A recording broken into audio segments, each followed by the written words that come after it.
আগামী দিনে একটি বাংলাদেশ গড়তে চায়, যে বাংলাদেশ ৭১-এর মুক্তিযুদ্ধের চেতনার মধ্য দিয়ে অর্জিত এই বাংলাদেশে আমরা যাতে ৯০-এর গণঅভ্যুত্থান এবং ২৪-এর গণঅভ্যুত্থানকে ধারণ করে, চেতনাকে ধারণ করে আমরা এগিয়ে যেতে পারি। মাননীয় স্পিকার, আমরা বিশ্বের দেশে দেশে দেখেছি বিপ্লব ঘটেছে, ফরাসি বিপ্লব ঘটেছে, জুলাই বসন্ত এসেছে, আরব বসন্ত এসেছে, অরেঞ্জ বসন্ত এসেছে। সমস্ত বসন্তের পরেই সে দেশের রাজনৈতিক দলগুলোর মধ্যে একটি সমঝোতা হয়। সেই সমঝোতার ভিত্তি হয় গণঅভ্যুত্থানের চেতনা।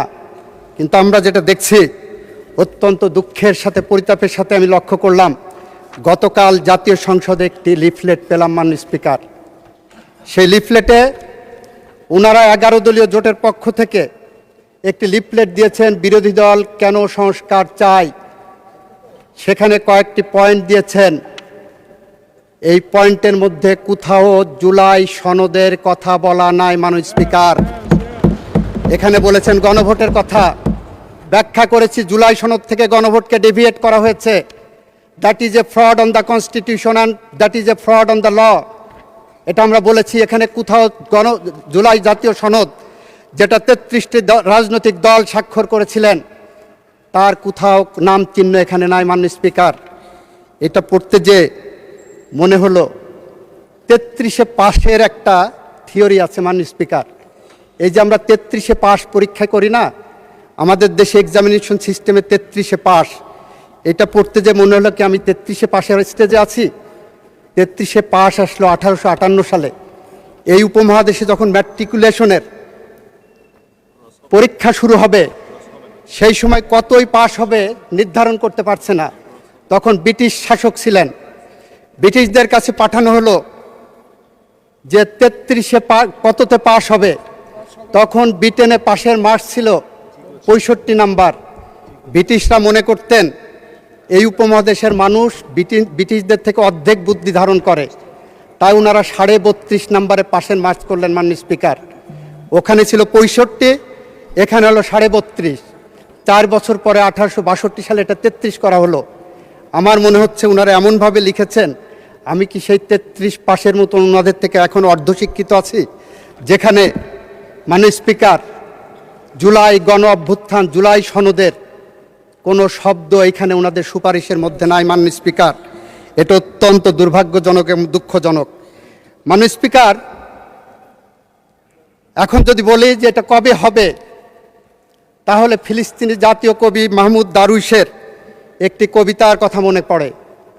ওনারা কবে এটা শুভবুদ্ধির উদয় হবেন। মাহমুদ দারুইশের প্রেমিকা তাকে জিজ্ঞাসা করেছিলেন, মাহমুদ আমাদের দেখা হবে কবে? উনি বলেছিলেন যেদিন যুদ্ধ থামবে। প্রেমিকা জিজ্ঞাসা করলেন, যুদ্ধ কবে থামবে? উনি বললেন যেদিন আমাদের দেখা হবে। মাননীয় স্পিকার, ওনাদের সাথে আজকে আমাদের সম্পর্কের জায়গাটা এরকম চলে গেছে। কবে আমাদের মিল হবে? যেদিন ওনাদের শুভবুদ্ধির উদয় হবে। শুভবুদ্ধির কবে উদয় হবে? যেদিন আমাদের দেখা হবে। মাননীয় স্পিকার, আমার 26 সেকেন্ড সময় আছে, আমি আরো 5 মিনিট সময় চেয়েছি মাননীয় স্পিকার। জি, আপনাকে 4 মিনিট সময় দেওয়া হবে। 4 মিনিট। মাননীয় স্পিকার, আমরা এমন একটি সময়ের মধ্য দিয়ে পার হচ্ছি, যে সময় এই সংসদে আমাদের কথা বলার কথা ছিল মধ্যপ্রাচ্য যুদ্ধ, যে সময় আমাদের কথা বলার কথা ছিল বাংলাদেশের অর্থনৈতিক। 4 মিনিট বাড়িয়ে দেন প্লিজ। 4 মিনিট। আমাদের অর্থনৈতিক যে মেরুদণ্ড ভেঙে গেছে, সেই মেরুদণ্ডকে কিভাবে সোজা করতে পারি, এ সময়ে কথা বলার কথা ছিল আমাদের জুলাই যোদ্ধাদের স্বপ্ন কিভাবে বাস্তবায়ন করতে পারি। আমাদের কথা বলার কথা ছিল কিভাবে বাংলাদেশের কৃষকের পাশে দাঁড়াতে পারি। আমাদের কথা বলার কথা ছিল কিভাবে বাংলাদেশের ভুখা নাঙা মেহনতি মানুষের পাশে দাঁড়িয়ে বাংলাদেশের আগামী ভবিষ্যৎ আমরা তৈরি করতে পারি। অথচ আমরা কথা বলছি কি নিয়ে? গণভোটের 4টি প্রশ্ন নিয়ে। মাননীয় স্পিকার, গণভোটের 4টি প্রশ্ন ছিল, তার 3.5টি প্রশ্নের ব্যাপারে বিএনপির কোনো আপত্তি কখনো ছিল না। বাকি অর্ধেক যে প্রশ্নটা, সে আধা প্রশ্নটা হলো আধা প্রেম আধা প্রতারণা। আধা প্রেম কীরকম দেখাচ্ছেন, আমরা জুলাই সনদ বাস্তবায়ন করতে চাচ্ছি, এটা জুলাই সনদের অংশ। আধা প্রতারণা হলো জুলাই সনদের মধ্যে বলা আছে ওই প্রশ্নটা কখনোই প্রাসঙ্গিক হবে না, বিএনপির জন্য অ্যাপ্লিকেবল হবে না। বিএনপির জন্য অ্যাপ্লিকেবল হবে তার নোট অফ ডিসেন্ট। আমরা সেই কারণে বলছি, ভাইরা আমার, আমরা নির্বাচনের মাঠে, মাননীয় সংসদ সদস্য স্ট্যান্ড কারেক্টেড, মাননীয় স্পিকার, আমি দুঃখ প্রকাশ করছি, নির্বাচনের মাঠে আমাদের নিজস্ব এজেন্ডা ছিল।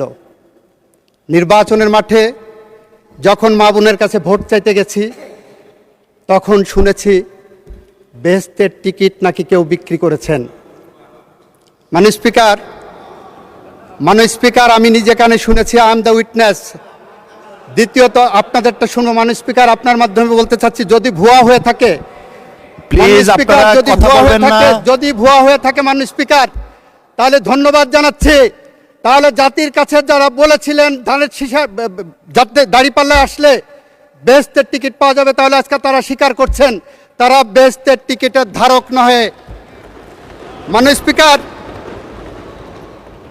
আমাদের আজকে কথা বলার কথা ছিল ফ্যামিলি কার্ড নিয়ে, কিভাবে আরও বেশি পরিশীলিতভাবে ফ্যামিলি কার্ড 4 কোটি মানুষের কাছে পৌঁছে দেওয়া যায়। ওনাদের উচ্চারণ করার কথা ছিল ফ্যামিলি কার্ডের বিরুদ্ধে কোনো অনিয়ম হচ্ছে কিনা, কোনো দলীয়করণ হচ্ছে কিনা, কোনো দুর্নীতি হচ্ছে কিনা, সে মর্মে কোনো আলোচনা নাই মাননীয় স্পিকার। কৃষক কার্ড নিয়ে, কৃষকের ভাগ্য নিয়ে কোনো আলোচনা নাই মাননীয় স্পিকার। মাননীয় স্পিকার, ইমামদের জন্য ভাতা চালু করা হচ্ছে, আমাদের মাননীয় প্রধানমন্ত্রী করেছেন, সেই মর্মে কোনো আলোচনা নাই মাননীয় স্পিকার। ধন্যবাদ নাই। আমি ধন্যবাদ জানাতে চাই মাননীয় বিরোধী দলের মাধ্যমে ওনাদের সংসদ সদস্যদেরকে। এই সংসদ মাঝে মাঝে নির্জীব হয়ে গিয়েছিল, মাঝে মাঝে অনাহুত কারণে, উইদাউট এনি রিজনেবল গ্রাউন্ড ওনারা বয়কট করেছেন, উত্তেজনা সৃষ্টি করেছেন। এখনও যেমন উত্তেজনা সৃষ্টি করলেন, এতটুকু যদি না থাকে, প্রেমের কি স্বাদ বলো যদি কাটা না থাকে। আমরা সেই কারণে মাননীয় স্পিকার বলছি, আসেন বাংলাদেশকে গড়ি, আসেন শহীদ রাষ্ট্রপতি জিয়াউর রহমানের আদর্শে গড়া যে বাংলাদেশ। আপনাদেরকে ধন্যবাদ জানাই, অনেকে শহীদ রাষ্ট্রপতি জিয়াউর রহমানের আদর্শের কথা বলেছেন, খালেদা জিয়ার কথা বলেছেন। আসেন সেই স্বপ্নের সিঁড়ি বেয়ে হেঁটে চলি।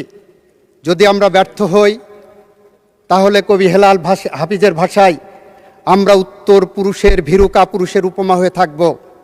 নিশ্চয়ই আপনারা সেটা চান না, আমরা তো চাই না। আসেন